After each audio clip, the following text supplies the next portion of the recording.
कल के सत्संग में, रात्रि के सत्संग में आप जी ने सुना कि एक बहन जिसका नाम चंद्र प्रभा था, पुण्यात्माओं कल गलती से ये दास चंद्र प्रभा की स्थान पर शशि प्रभा बोल गया।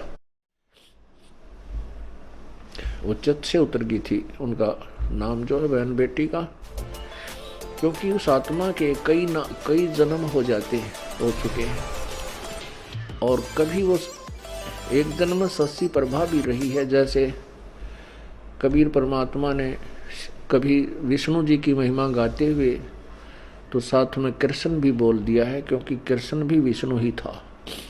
तो वैसे उस समय जो उसकी शरीर था, परमात्मा के समय जो वार्ता हुई थी, उसका नाम चंद्र प्रभा था। उस बहन ब्राह्मणी का जो विधवा थी, उसकी एक पुत्री थी और वो परमात्मा से उपदेश भी प्राप्त कर चुकी थी।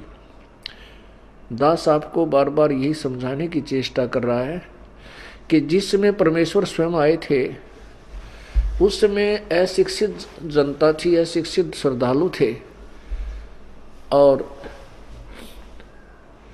अक्षर ज्ञान प्राप्त केवल एक ही वर्ग किया करता था, जिसे ब्राह्मण कहते थे।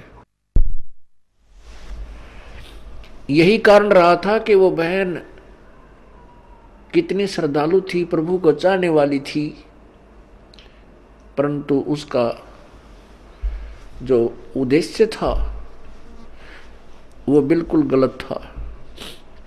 उद्देश्य क्या था कि उसने गुरु जी तो बना रखा था कबीर परमेश्वर जी को, उस बहन ने चंद्र प्रभा ने परमेश्वर को, कबीर परमेश्वर जी को गुरु धारण भी कर रखा था और पूजा वही करती थी जो घिसी पिटी, जिनको परमात्मा मना किया करते थे कि पत्थर पूजे हरि मिले तो मैं पूजूं पहाड़, और ताते वो चक्की भली जो पीस खावे संसार। तुम्हारे उस मिट्टी के भगवान थे, पत्थर के भगवान से तो यदि तुम उसके पूजने से परमात्मा प्राप्ति मानते हो तो मैं पहाड़ को पूज दूं जिससे शीघ्र मिले, क्योंकि वो बड़ा पत्थर है। और तुम्हारे उस मिट्टी के भगवान से अच्छी तो वो पत्थर के भगवान से अच्छी तो वो पत्थर के पार्ट युक्त चक्की, जो हाथ से आटा पीसने की चक्की होती थी। कहते वो चक्की अच्छी जिससे कम से कम आटा तो पीस देता वो पत्थर। परमात्मा यही ज्ञान रह कर दिया करते थे कि मंदिर के अंदर प्रभु नहीं है, मंदिर में केवल प्रभु का चित्र है। प्रभु से काम बनेगा, प्रभु से लाभ होगा, चित्र से नहीं। जैसे सेब का चित्र पत्थर का बनाकर रख ले मूर्ति, और बहुत खूबसूरत और बिल्कुल जो कि तो मिलती जुलती होती है, और उस सेब की मूर्ति की ही पूजा करते रहें, उसी को उठाकर रखते रहें, बार बार उसकी जो है ना धूप दीप करते रहें, नहीं,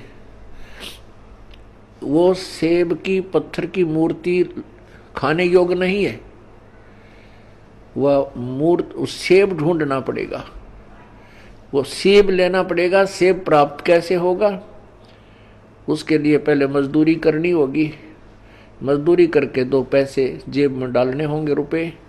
उन रुपयों के, उस धन के प्रतिफल में हम उस सेब को खा सकेंगे, उसका आनंद ले सकेंगे। ऐसे ही हम परमात्मा के प्राप्ति रूपी सत्य साधना रूपी मजदूरी करेंगे। इस भक्ति के धन से हम परमात्मा को प्राप्त करेंगे, उस मूर्ति की पूजा करने से नहीं। अब वो बहन चंद्र प्रभा कबीर जी को तो एक साधारण संत भक्त मानती थी, संत मानती थी, गुरु जी मानती थी, और जगन्नाथपुरी में रखी उन बिना बगैर पंजे के हाथों वाली मूर्ति को वो भगवान मानती थी। इसी भ्रम को निवारण करने के लिए प्रभु ने ये लीला की, एक तीर से 2 शिकार किए। उधर से वीर सिंह जी भी उनको परमात्मा नहीं मान पा रहे थे, उनको केवल एक संत और गुरु ही मानते थे। परमात्मा कहते हैं कि गुरु मानुष कर जानते ते नर कहिए अंध, होवे दुखी संसार में आ गई यम के फंद। कबीर गुरु गोविंद दोनों खड़े, गुरु गोविंद दोनों खड़े, किसके लागू पाए।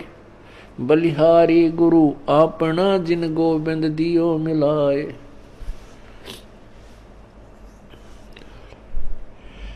कबीर हरि के रूठता, गुरु की शरण में जावे। कहें कबीर गुरु रूठ गए तो हरि ना होत सहाय। पुण्यात्मा, हमने गुरु जी को परमात्मा मानना पड़ेगा।